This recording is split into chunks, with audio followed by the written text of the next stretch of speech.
Masih ingat dengan Bonge? Sempat viral saat tren Citayam Fashion Week, ini kabarnya sekarang.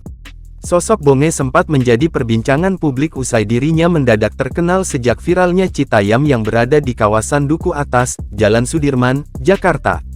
Saat itu, ia sempat menjadi rebutan para selebriti dan banyak orang untuk membuat konten bersama.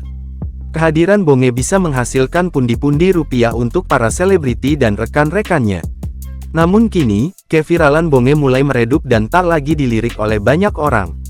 Lantas, bagaimana kabarnya sekarang? Berdasarkan penelusuran tribunsumsel.com, akun sosial media Bonge kerap menghilang. Hal tersebut pun sempat membuatnya sedih lantaran diminta untuk mengembalikan uang endorse.